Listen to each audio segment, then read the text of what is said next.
Saya pengelola toko. Gimana caranya mengelola stok barang yang efisien supaya tidak ada lagi kasus stok barang hilang di toko?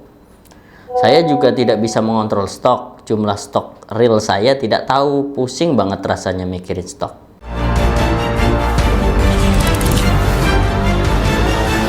Assalamualaikum teman-teman.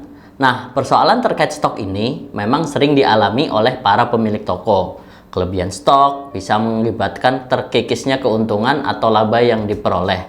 Sementara kalau kita kekurangan stok, maka kita bisa membuat pelanggan kecewa.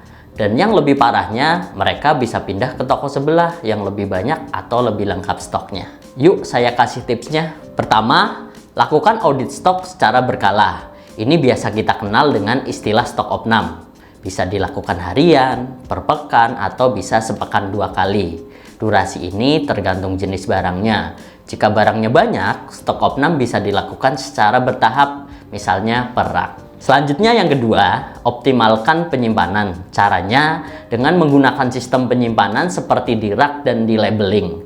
Dengan begini dapat mempercepat proses penemuan, pengambilan, serta pengontrolan barang. Proses stok opnam juga akan lebih mudah. Yang ketiga, pertahankan stok darurat. Atur batas stok minimum juga, jadi kita nggak akan sampai kehabisan stok tuh.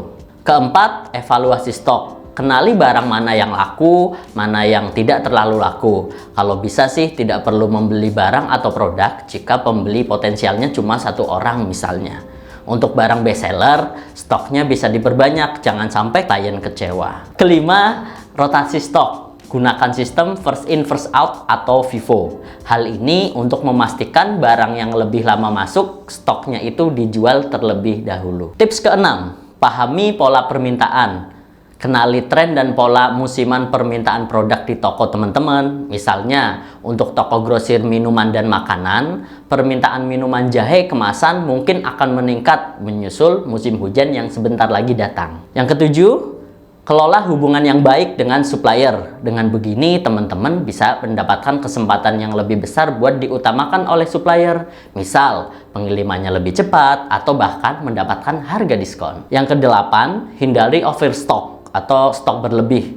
Terlalu banyak stok bisa mengikat modal dan meningkatkan biaya penyimpanan. Selain itu, hal ini tentu mengganggu cash flow. Belum lagi resiko kadaluarsa barangnya nanti kalau terlalu lama disimpan. Kesembilan, tentukan SOP dan berikan pelatihan yang relevan untuk karyawan atau staf dari teman-teman. Agar apa? Agar SOP itu bisa berjalan dengan maksimal. Dan yang terakhir, ini yang paling penting. Gunakan sistem manajemen persediaan. Kenapa? Karena sebagian besar tips-tips tadi bisa dilakukan jika kita pakai sistem manajemen persediaan atau software toko e-pos untuk menunjang kebutuhan bisnis teman-teman semua. Nah, gimana teman-teman? Sudah dicatat semua? Kalau tadi ada yang terlewat, silahkan diputar ulang tayangan kali ini dan jangan lupa dipraktekkan ya. Semoga tips-tips tadi bermanfaat untuk pertumbuhan bisnis teman-teman semua.